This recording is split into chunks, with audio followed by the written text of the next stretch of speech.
Bonjour et bienvenue à l'introduction de notre étude de la leçon de l'école du sabbat du troisième trimestre 2021 qui s'intitule Le repos en Christ. Vous avez l'habitude d'avoir une fois par trimestre un invité qui, depuis l'église du campus de Collonges sous Salève, nous introduit dans le thème du trimestre avec un panel de personnes qui lui posent des questions et qui discutent entre elles. Exceptionnellement, nous vous proposons une émission enregistrée. Ce trimestre, notre invité, Sully Payette, professeur de théologie systématique à la faculté adventiste de théologie à Collonges, nous donnera quelques pistes de réflexion sur ce beau thème du repos en Christ.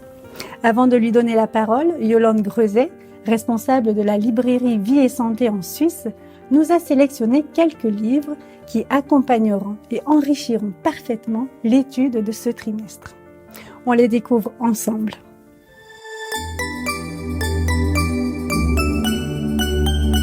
Bonjour à tous.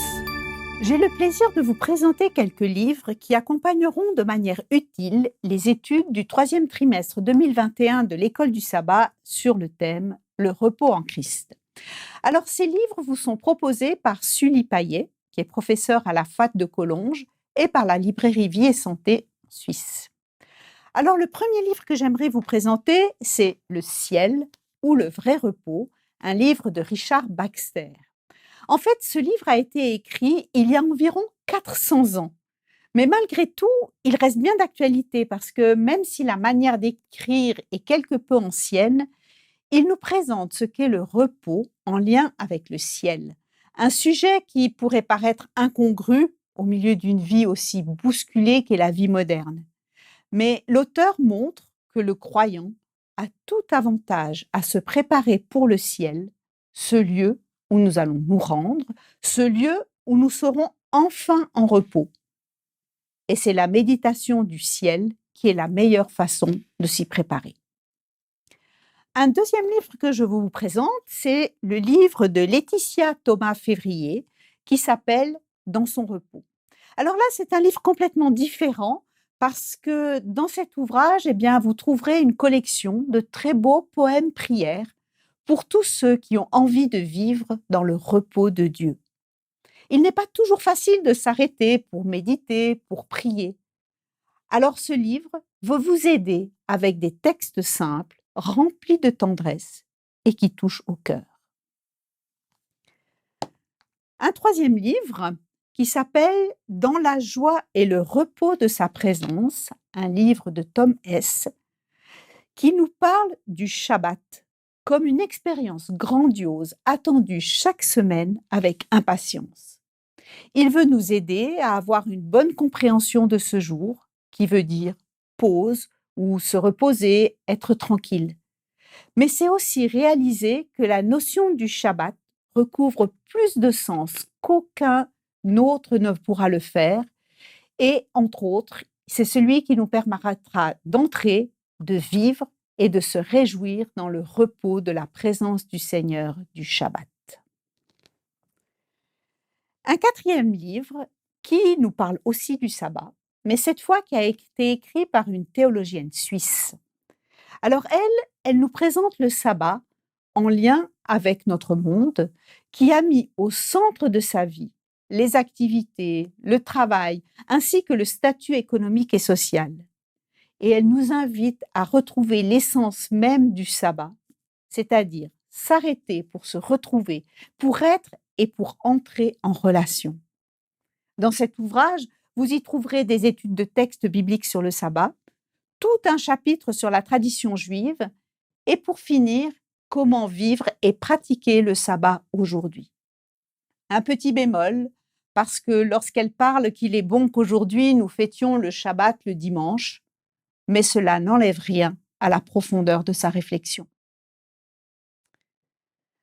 Un autre livre un petit peu plus poétique, c'est Paroles, prières en vol. Un livre pour prendre à nouveau le temps de vivre le repos. Il y a dans ce livre 52 versets bibliques tirés de la version Paroles de vie. Ils sont proposés et suivis d'une brève méditation à partir d'un mot du texte biblique. Le tout accompagné de magnifiques photos qui invitent également à réfléchir et prendre le temps de se reposer. Face à notre quotidien surchargé, ces textes parlent de patience, de persévérance, de douceur, de repos, des mots qui font du bien. Et là, le dernier livre que je vous propose, alors je n'ai pas le livre en chair et en os, parce qu'on me l'a présenté samedi et je n'ai malheureusement pas eu le temps de le commander, mais je vous présente déjà sa couverture. C'est le livre qui s'appelle « Venez vous reposer » de Michel Van Herde. Alors, Michel Van Herde donne au lecteur d'aujourd'hui des clés spirituelles pour retrouver son élan vital quand le burn-out guette. Pour cela, quels meilleurs exemples que les hommes et les femmes de l'Évangile. Confrontés aussi à leur humaine condition, portés et inspirés par la figure de Jésus, ils apprennent à traverser la solitude, à accueillir l'imprévu, à sortir de leur zone de confort, surmonter ses peurs, apprendre à passer des caps, assumer son originalité. Telle est la leçon qu'ils nous transmettent. Alors le lecteur d'aujourd'hui se reconnaîtra parfaitement dans ces portraits si actuels et réconfortants qui parlent au cœur. Il y trouvera aussi une source d'inspiration pour retrouver ses fondements et les motivations profondes de sa vie, et pour enfin se reposer. Et l'auteur de ce livre a cumulé de nombreuses charges professionnelles et il sait donc de quoi il parle quand il propose du repos qu'il ne faut pas culpabiliser à s'accorder. Alors voilà, tous ces livres sont disponibles à la librairie Vie et Santé, qui expédie aussi à l'étranger. Et durant les mois de juin et de juillet, un rabais de 10% sera accordé à l'achat de l'un de ces livres. Merci de votre écoute et je vous souhaite de riches moments d'études dans vos classes d'école du sabbat autour de ce thème si important au XXIe siècle, le repos. Merci à Yolande pour ces propositions de livres disponibles dans nos librairies chrétiennes ou d'église en France, Suisse et Belgique. Alors, qu'est-ce que cela veut dire se reposer en Christ? Quelles sont les 13 facettes de ce repos abordées ce trimestre? Parmi elles, il y a bien sûr le repos du sabbat, mais pas seulement. Comment vivre la paix dans la famille, dans l'église et surtout être en paix avec nous-mêmes? Comment vivre en paix dans un monde qui ne s'arrête jamais? Laissons la place à notre invité, le professeur Sully Payette. Quant à moi, je vous retrouve en fin d'émission.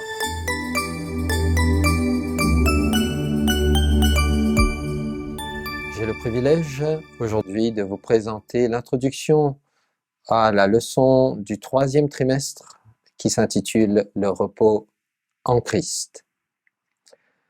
L'existence de l'homme est faite de l'alternance du travail et du repos, du trouble et de quiétude.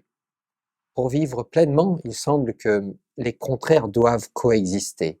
La recherche et la jouissance, la chasse et la prise, le désir et l'étreinte. Si l'homme a trouvé, c'est pour chercher encore, comme insatiable. Si l'Ecclésiaste reconnaît cela, il le refuse pour attendre la mort qui mettra fin à ce qu'il appelle une vanité. Il n'est pas de repos pour l'homme ni jour ni nuit. À quoi bon chercher puisqu'on n'atteint jamais? Ecclésiaste chapitre 8, verset 16. Ce qui lui reste cependant sous le regard de Dieu, c'est la modeste jouissance du moment présent. La tradition biblique dans son ensemble maintient cependant l'alternance et en découvre le sens. Ce qui chez l'homme est succession et peine coïncide purifié en Dieu. Le vrai repos n'est pas cessation mais accomplissement de l'activité. Alors il devient dès ici-bas un avant-goût du ciel. Ce trimestre inaugure une série d'études intitulée « Repos en Christ ». En effet, la société du XXIe siècle est pleine de gens agités. L'inquiétude et l'anxiété associées à l'incertitude quant à l'avenir contribuent à cette agitation de l'âme. Et les professionnels de la santé mentale sont de plus en plus préoccupés par le nombre croissant de personnes atteintes de dépression parmi leurs patients. On estime qu'il y a plus de 300 millions de personnes souffrant de dépression dans le monde et les projections disent que la dépression surpassera les maladies cardiaques comme principale cause de décès dans quelques décennies. Les ventes mondiales d'antidépresseurs dépassent à présent les 6 milliards de dollars selon les projections de Thomson Reuters Pharma à partir des prévisions générales des analystes. Plus de 270 millions de prescriptions d'antidépresseurs sont faites chaque année, rien qu'aux États-Unis. Nos leçons de ce trimestre se focalisent non seulement sur la notion du repos, mais surtout sur la véritable source de repos. Elles donnent des conseils pratiques sur la manière de trouver du repos dans la fébrilité de nos vies trépidantes. Tout au long de la Bible, Dieu nous invite à chacun d'entre nous, à nous reposer de toutes nos activités. En effet, quand l'agitation de la vie nous submerge, plusieurs choses commencent à se produire. Peu à peu, nous perdons de vue l'essentiel.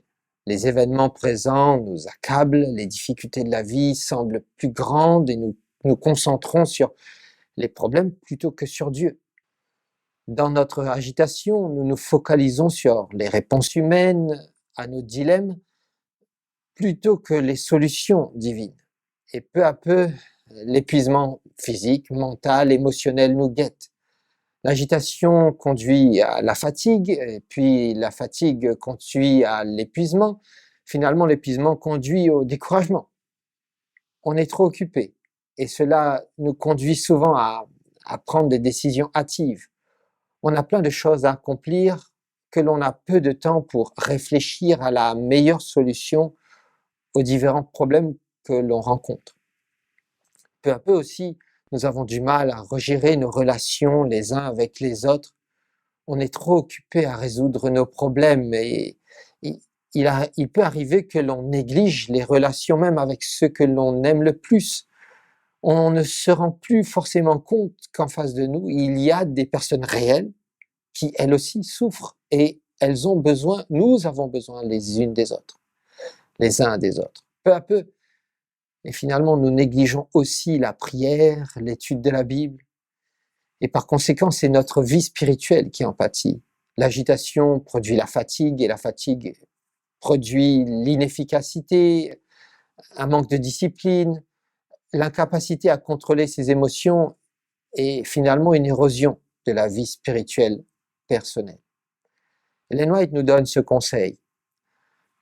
Tous ceux qui sont à l'école de Dieu ont besoin d'heures paisibles de communion avec leur propre cœur, avec la nature et avec Dieu. En eux doit être révélée une vie qui n'est pas en harmonie avec le monde, ses coutumes et ses pratiques.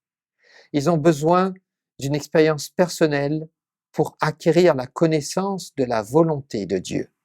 Nous devons individuellement l'entendre parler au cœur. Quand toute autre voix a été étouffée et que dans la tranquillité nous demeurons devant lui, le silence rend plus distincte la voix de Dieu. Il nous commande. Arrêtez et sachez que je suis Dieu. Psaume 46, verset 11. Voici la préparation efficace à toute action pour Dieu. Au milieu des foules pressées et du courant des activités intenses de la vie, celui qui est ainsi rafraîchi sera enveloppé d'une atmosphère de lumière et de paix. Il recevra un nouveau don de force physique et mentale. Sa vie exhalera un parfum et révélera une puissance divine qui atteindra le cœur des hommes. Ministère pour la guérison, page 44. Et ici, nous avons la première source de repos. Le repos doit se trouver en Dieu. Cherchez ce repos en Dieu. Un autre repos qui nous est cher en tant qu'adventistes, c'est le repos du sabbat. Et on peut le trouver dans Genèse au chapitre 2 et le verset 2. Et la version Tob nous lit comme suit. Dieu acheva au 7e jour l'œuvre qu'il avait faite. Il arrêta au 7e jour toute l'œuvre qu'il avait faite. Le mot traduit par se reposer dans nos versions a d'abord le sens de cesser, et c'est ce que la version TOB nous dit ici. Il ne s'agit pas simplement de se reposer, mais de cesser pour se reposer. Quand on va un peu plus loin dans le livre de l'Exode, chapitre 31 et le verset 17, il est écrit « Il est le signe qu'en 6 jours, le Seigneur a fait le ciel et la terre, mais que le 7e jour, il a chômé et repris son souffle », selon là encore la version TOB. Ainsi, cesser une activité dans le but de reprendre son souffle, de se restaurer, se reposer, voire d'en faire un jour de fête. Voilà la nuance de se reposer. Il peut néanmoins nuancer la notion de reprendre son souffle ici. Il faut tout de moins nuancer. Dans ce verset se trouve un anthropomorphisme très audacieux. La forme du verbe reprendre son souffle est liée à vie, âme ou plus précisément souffle, gorge. Le verbe est généralement traduit par « il était rafraîchi », offrant ainsi une image très humaine. Ailleurs, le verbe est utilisé pour les animaux comme pour les personnes. L'anthropomorphisme est donc clairement destiné à enseigner aux gens à s'arrêter et à se rafraîchir, à la fois physiquement, émotionnellement, spirituellement, en ce jour de repos. En effet, c'est un anthropomorphisme parce que le fait que Dieu s'est reposé n'implique pas qu'il était fatigué du travail.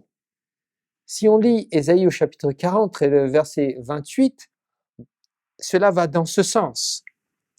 Le Seigneur est le Dieu de toujours. Il crée les extrémités de la terre, il ne faiblit pas, il ne se fatigue pas. Nul moyen de sonder son intelligence. La facilité sans effort avec laquelle tout se fait au chapitre 1 suggère le contraire d'un besoin de repos pour Dieu. Ce n'était pas un repos d'épuisement ici, c'est la cessation de l'œuvre de la création. Il a terminé son œuvre et il a cessé pour se reposer. Un autre point important que l'on trouve dans Genèse chapitre 2 verset 2, c'est que le fait que c'est Dieu qui a institué ce repos. Comme un clin d'œil, le Créateur donne l'exemple à ses créatures. C'est un jour consacré, mis à part, il est de Dieu et pour Dieu. Mais Dieu choisit d'en faire un temps de rencontre avec sa créature. Et c'est peut-être pour cela que Dieu nous a montré à quel point une journée entière de repos pouvait être importante. Sachant que nous travaillerons toute la semaine, il nous a consacré une journée entière à nous brancher sur lui. Un moment où il aimerait nous remplir de sa présence, afin que nous puissions être des personnes en meilleure santé tout au long de la semaine suivante. Le repos, c'est la façon personnelle de Dieu de nous dire « prends du temps avec moi, juste toi et moi ». Pour aller plus loin, le motif du repos de Dieu fait allusion au début de la création. Comme en témoignent divers récits anciens du Proche-Orient, le repos divin est associé à la construction de temples. Le dessein de Dieu pour la terre, donc, est qu'elle devienne sa demeure. Elle n'est pas simplement faite pour abriter des créatures. Les activités de Dieu en ce jour-là, il a terminé, s'est reposé, a béni, a rendu saint. Tous ces verbes correspondent tous à ce concept de la terre en tant que sanctuaire divin. Le repos est là pour nous rappeler aussi qui est Dieu. Il est le Créateur à la puissance illimitée. Le prophète Ésaïe nous appelle à méditer sur cela quand il affirme au chapitre 40 et le verset 26. Et il nous dit « Levez vos yeux en haut, regardez. Qui a fait ces choses? Qui a créé ces choses? Qui fait marcher en ordre leur armée? Il les appelle toutes par leur nom. Par son grand pouvoir et par sa force toute puissante, il n'en est pas une qui fasse défaut. » Notre Créateur est celui qui donne et soutient la vie. Ainsi, le sabbat du 7e jour est un mémorial, un signe immuable, un rappel perpétuel de la formidable puissance créatrice de Dieu. C'est donc une invitation à méditer, un temps de méditation sur celui qui nous a créés. Le travail en lui-même n'est pas un péché. Institué par Dieu avant le péché, il en est de même pour le sabbat. Il reste une pause hebdomadaire instituée avant le péché. Mais le péché a perverti toutes ces choses, aussi bien le travail que nous faisons, comme nous pouvons le voir dans Genèse chapitre 3, le verset 17 à 19. Quand Dieu donne à Adam et Ève les conséquences, il dit à Adam, désormais tu vas devoir travailler le sol parce qu'il ne te donnera pas ce qu'il aurait naturellement produit avant le péché. Il en est de même pour le sabbat. Quand nous allons dans Exode chapitre 20 et le verset 8, selon la version Darby, il est écrit « Souviens-toi du jour du sabbat pour le sanctifier. 6 jours tu travailleras et tu feras toute ton œuvre. Mais le 7e jour est le sabbat consacré à l'Éternel, ton Dieu. Tu ne feras aucune œuvre, ni toi, ni ton fils, ni ta fille, ni ton serviteur, ni ta servante, ni ta bête, ni ton étranger qui est dans tes portes. Car en 6 jours, l'Éternel a fait les cieux et la terre et la mer et tout ce qui est en eux, et il s'est reposé le 7e jour. C'est pourquoi l'Éternel a béni le jour du sabbat et l'a sanctifié. Le premier verbe que l'on peut voir ici dans ce verset est le verbe « souviens-toi ». Il est à l'absolu infinitif. Il fonctionne ici à la place de l'impératif emphatique, comme on dit en hébreu. L'absolu met l'accent sur l'idée verbale de la base de la racine, c'est-à-dire le souvenir. Le verbe comprend l'activité mentale de ce rappel et de réflexion, ainsi que sur les actions conséquentes pour un tel rappel. Il y a le risque d'oublier, mais pas forcément et uniquement intellectuellement. On peut connaître le sabbat, vivre le sabbat, mais sans véritablement le vivre intérieurement. Il y a là encore une invitation à un mémorial. Il faut choisir de le mettre à part parce que Dieu a donné l'exemple et il nous dit « fais comme moi ». Mais le mettre à part, c'est aussi préparer le sabbat. Je ne peux pas simplement entrer dans le sabbat sans préparation au préalable. C'est comme partir en vacances sans s'y être préparé à l'avance. Si on ne sait pas encore où on va, si l'on ne fait pas de réservation au préalable, si on ne prévoit pas de budget, on ne peut pas correctement aller en vacances ou même jouir des vacances. Il en est de même pour le sabbat. Comme il m'a offert le repos, Dieu me convie à cesser de travailler et ainsi le sabbat n'est pas que pour moi. Si on revoit le verset, remarquez que ce n'est pas que pour moi. Le verset montre l'exemple qu'il faut le faire pour d'autres que moi. Au verset 10, « Tu ne feras aucune œuvre, ni toi, ni ton fils, ni ta fille. » C'est-à-dire des êtres qui me sont légitimes. Mais cela ne s'arrête pas là. C'est aussi pour des serviteurs, mes bêtes, mes propriétés, voire même l'étranger qui est dans mes portes. Si je suis invité à ne pas oublier, je suis demandé à ne pas imposer ce repos à l'autre. Imposer de travailler à l'autre, excusez-moi. Est-ce qu'à la maison, j'ai une bonne, par exemple? Vais-je lui demander de travailler chez moi alors que moi, je vais vivre mon sabbat? On peut retrouver cette notion ailleurs dans le livre du Deutéronome, au chapitre 5 et le verset 12. La version du Semeur nous traduit le texte comme suit. « Observe le jour du sabbat, fais-en un jour consacré à l'Éternel, comme l'Éternel ton Dieu te l'a commandé. Tu travailleras pendant 6 jours et tu feras tout ce que tu as à faire. Mais le 7e jour est le jour du repos consacré à l'Éternel ton Dieu. Tu ne feras aucun travail ce jour-là, ni toi, ni ton fils, ni ta fille, ni ton serviteur, ni ta servante, ni ton bœuf, ni ton âne, ni ton bétail, ni l'étranger qui réside chez toi, afin que ton serviteur et ta servante se reposent comme toi. Tu te souviendras que tu as été esclave en Égypte et que l'Éternel ton Dieu t'a tiré de là en intervenant avec puissance. C'est pourquoi l'Éternel ton Dieu t'a demandé d'observer le jour du sabbat. Remarquez ici, la liste est un petit peu plus longue. On en a rajouté le bœuf et l'âne. La raison nous est aussi donnée et elle est simple. Ne deviens pas un faiseur d'esclaves. Si tu sais ce que vaut d'être libre, sois donc aussi un libérateur. Donne l'occasion aux autres de rencontrer leur libérateur, celui qui t'a libéré. Trop souvent, je pense à moi, à mon repos, à ma relation avec Dieu. Qu'en est-il des autres qui m'entourent? Nous savons à quel point le péché nous rabaisse, nous avilit, nous rend égoïstes.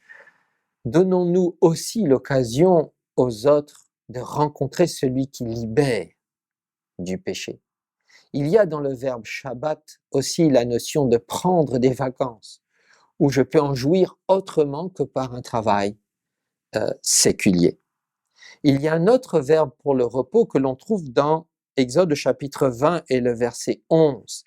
Il est dit, car en 6 jours l'Éternel a fait les cieux, la terre, la mer et tout ce qui est en eux, et il s'est reposé le 7e jour. C'est pourquoi l'Éternel a béni le jour du sabbat et l'a sanctifié.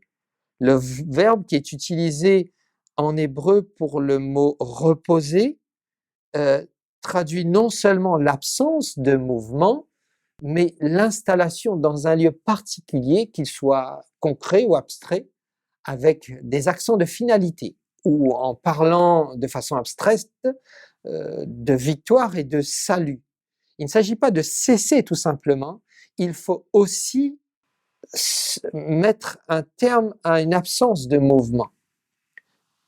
Pour mieux comprendre cela, revenons à Genèse chapitre 2 et le verset 15. Il est dit, « L'Éternel prit l'homme et le plaça dans le jardin d'Éden pour le cultiver et pour le garder. » Si vous voyez le mot « placer » ici, il ne traduit pas l'idée de mettre simplement à un endroit, ce que l'on peut voir au chapitre 2, le verset 8. Mais il s'agit aussi d'installer dans un état de repos. L'auteur avait déjà noté cela dans Genèse 2, verset 8, que Dieu avait mis Adam et Ève, l'être humain, dans le jardin. Au verset 15, il revient sur ce point, mais il rappelle le but pour lequel Dieu a mis l'être humain là. Et 2 points importants du verset 15 risquent d'être obscurcis par les traductions. Le premier est le changement par rapport au verset 8 dans le mot hébreu pour maître. Contrairement au verset 8, où un terme courant est utilisé pour maître, au verset 15, l'auteur utilise un terme qu'il a réservé ailleurs pour 2 usages particuliers, le repos et la sécurité de Dieu, qu'il donne à l'être humain dans le pays, par exemple, dans la dédicace de quelque chose, dans la présence de Dieu. Et ainsi, on remarque que le repos ici, ce n'est pas simplement une cessation, mais une tranquillité et une célébration en Dieu. Un commentateur dit ceci sur le verset suivant, le verbe exprime ici le fait que Dieu y a été placé pour mener une vie de repos, non pas en effet dans l'inactivité, mais dans l'accomplissement du cours qui lui était assigné, ce qui était très différent de la peine et de l'agitation du labeur, là, dans lequel il a été plongé par le péché. Au paradis, il devait habiller le jardin, car la terre était destinée à être entretenue, cultivée par l'homme. La nature ayant été créée pour l'homme, sa vocation était non seulement de l'ennoblir par son travail et de se l'assujettir, mais aussi de s'élever dans la sphère de l'esprit et de favoriser la glorification de son Créateur. Par ses soins et la culture, l'homme pourrait en faire un miroir transparent de la gloire du Créateur. Ici aussi, l'homme devait commencer son propre développement spirituelle. Fin de citation. Les deux sens du terme, donc sécurité et dédicace, semblent se trouver derrière l'utilisation du mot par l'auteur au verset 15. L'être humain a été mis dans le jardin où il pouvait se reposer et être en sécurité. Et l'être humain a été mis dans le jardin en présence de Dieu où il pouvait avoir la communion avec Dieu. Et si on revient donc à Exode chapitre 20 et le verset 8, il ne s'agit pas de simple notion de se reposer physiquement. Dieu invite chaque être humain à venir à la fois communier en sa présence et à y venir en toute sécurité, en toute sérénité. Nous avons là encore une autre notion importante du repos, une troisième notion que nous trouvons dans Josué chapitre 11 et le verset 23. Josué chapitre 11 et le verset 23. Josué s'empara donc de tout le pays selon tout ce que l'Éternel avait dit à Moïse. Josué le donna en héritage à Israël, à chacun sa portion d'après leur tribu, puis le pays fut en repos, sans guerre. On a vu l'idée de se reposer au départ, de cessation, on a vu l'idée de se reposer dans le sens d'être en sécurité, en sérénité, de jouissance, ici d'être dans le calme, sans trouble. Si on va dans Ésaïe chapitre 47 et le verset 26, on retrouve la même notion. Jacob reviendra, il jouira du calme et de la tranquillité. Il n'y aura personne pour le troubler.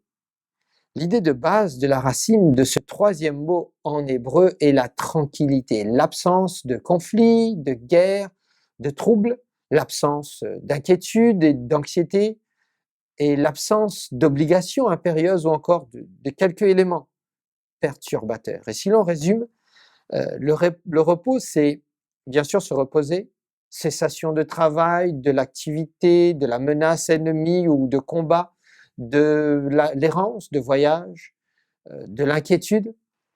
Et ainsi, le repos dans l'Ancien Testament désigne différents états. On a vu le délassement après la fatigue et l'épreuve. Deuxièmement, la cessation de l'activité. Mais on se rend compte que même si on cesse de travailler et si on s'allonge pour dormir, on peut ne pas trouver du repos. Et l'Ancien Testament nous fait alors découvrir d'autres types de repos, comme on vient tout juste de le voir, la tranquillité, la quiétude, la sérénité sans se limiter au sabbat. On est en repos quand on ne redoute pas les ennemis et quand on ne fait pas la guerre. Quatrièmement, le repos, c'est aussi pour désigner un lieu de repos. Le pays de Canaan est le repos assigné par Dieu à son peuple au même titre que le jardin d'Éden pour Adam et Ève. Un cinquième point pour le repos, c'est le tombeau. En effet, le repos est assuré à celui qui descend dans la tombe. Il ne peut plus penser, méditer, jouir du fruit de son travail, mais il ne souffre plus non plus des maux terrestres auxquels il aurait pu être affecté. Le dernier point, et peut-être le plus important, c'est la notion de paix intérieure. Le repos est lié à cette notion de paix quand on cherche la voie du salut, c'est-à-dire du bien, et que l'on la suit. On le trouve, le repos ainsi, en Jésus. Il doit se vivre dans le repos en Jésus. Si le repos doit se vivre de façon particulière le jour du sabbat, elle n'est pas limitée à ce jour de repos. Le repos nous est proposé d'être vécu en Jésus, et pas simplement le sabbat, mais tous les jours.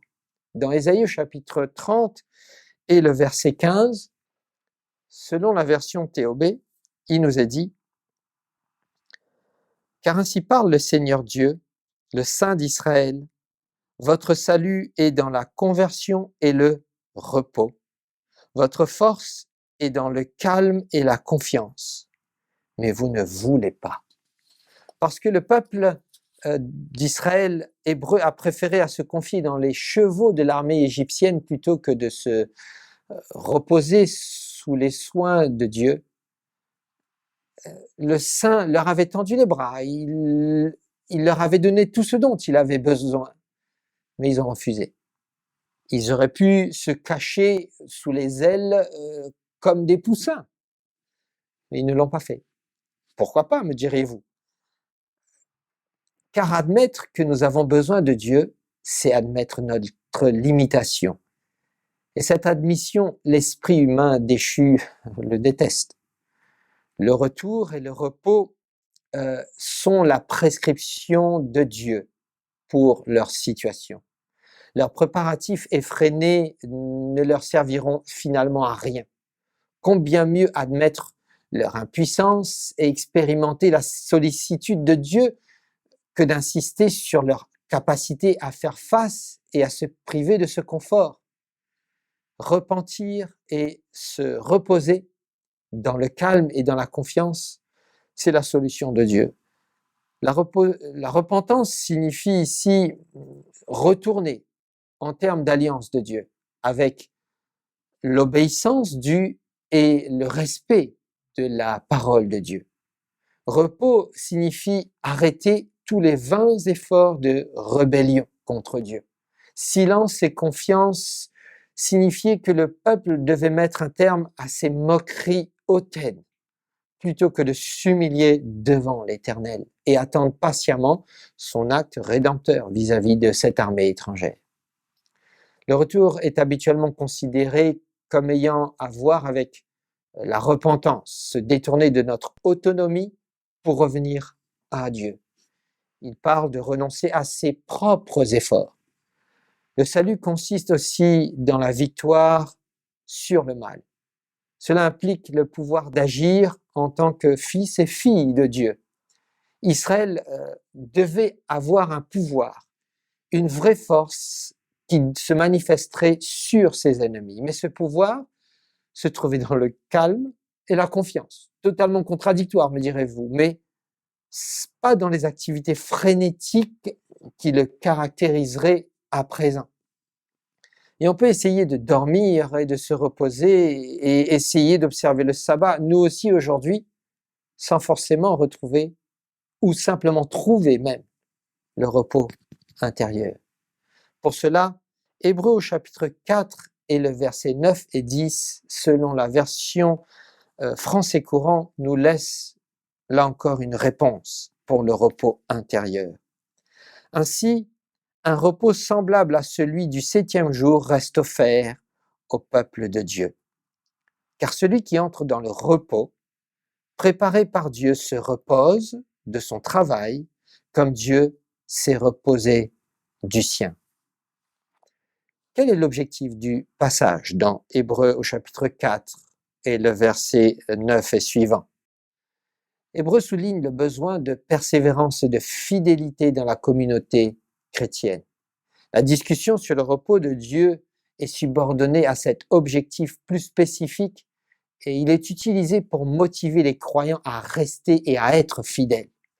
C'est pourquoi il n'y a pas de discussion détaillée sur la nature du repos que Dieu a offert à son peuple dans le passé, mais qui est toujours disponible aujourd'hui. Un mot qui va revenir régulièrement dans le chapitre 3 et 4 des Hébreux.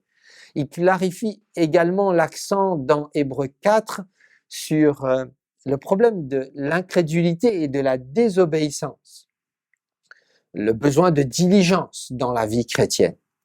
Le passage n'est pas une exposition théologique de l'accomplissement typologique du sabbat donc, ou de la nature du sabbat, ou du repos eschatologique. C'est d'abord et tout simplement une exhortation à être fidèle, à une fidélité à Dieu. L'Ancien Testament contient une théologie du repos de Dieu en plus de la théologie du sabbat qui traite de la promesse du repos de Dieu à son peuple dans le pays et à son propre repos dans le temple.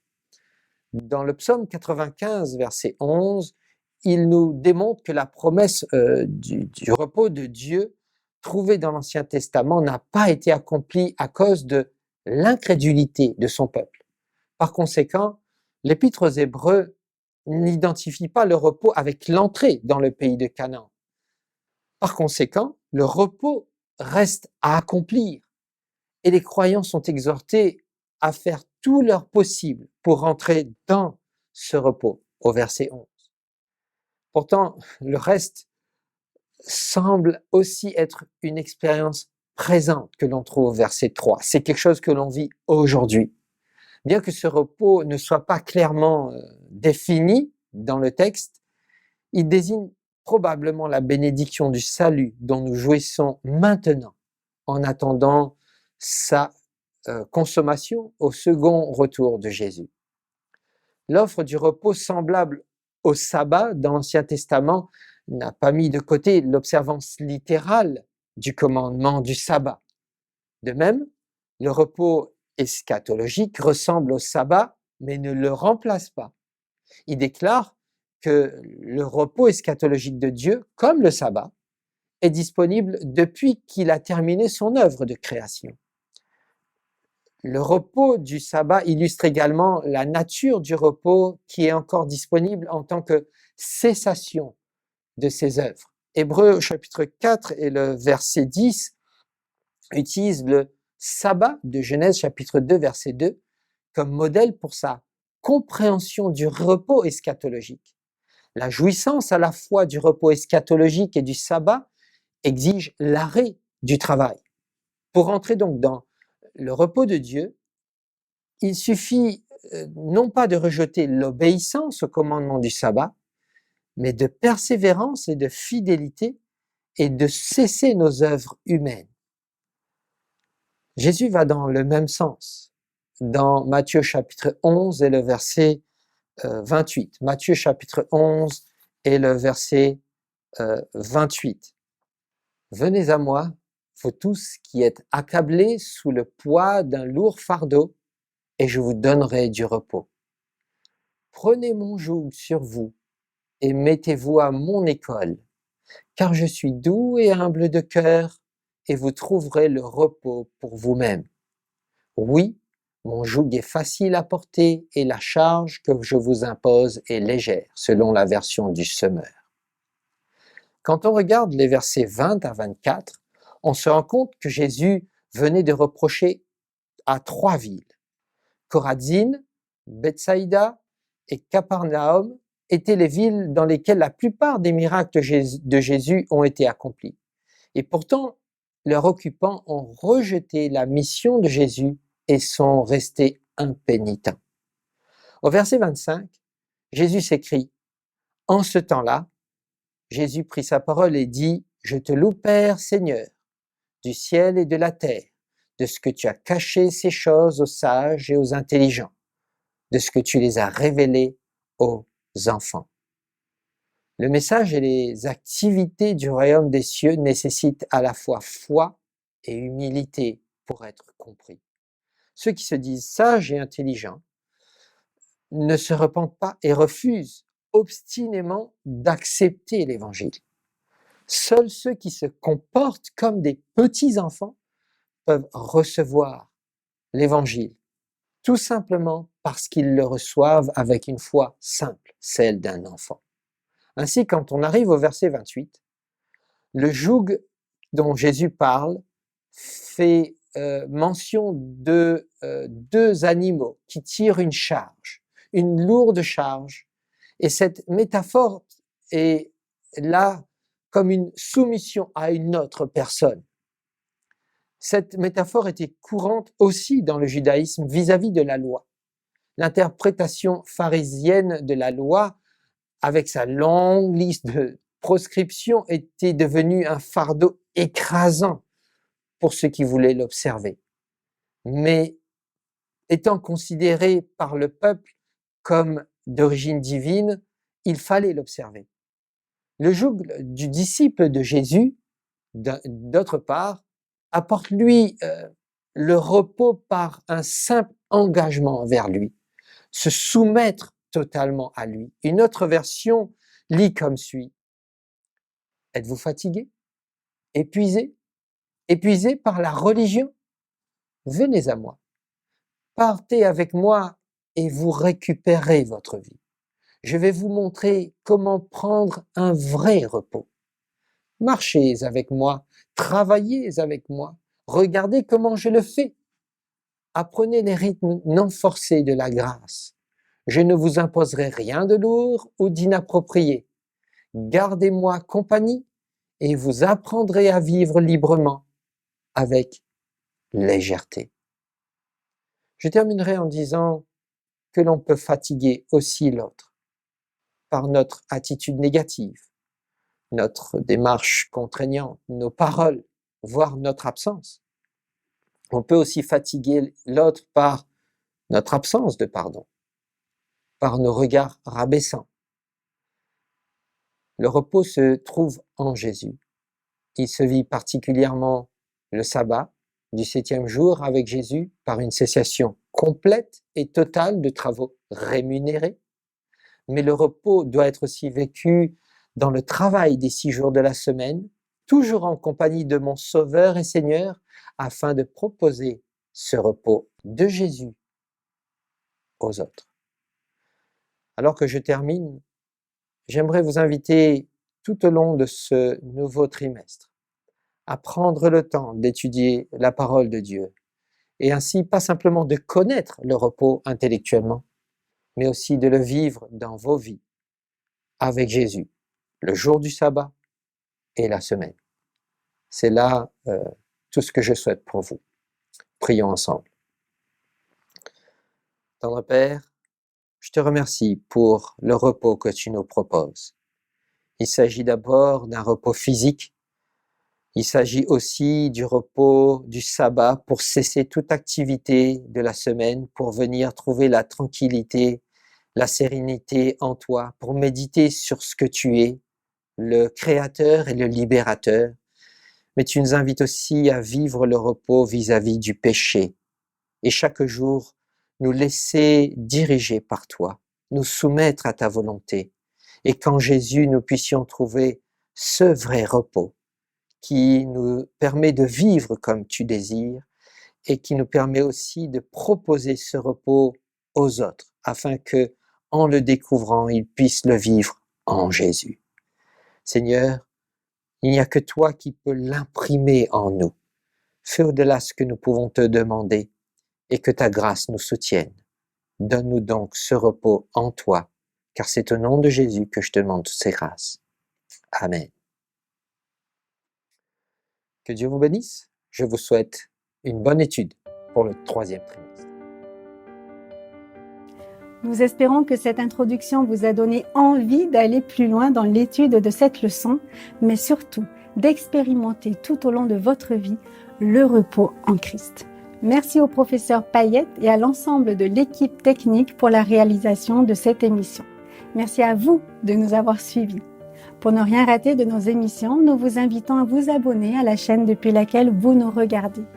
On se retrouve donc fin septembre avec Daniela Gelbrich, professeure d'Ancien Testament à la faculté adventiste de théologie à Collonges. Elle introduira l'étude du 4e trimestre sur le livre du Deutéronome. D'ici là, prenez soin de vous et bonne étude.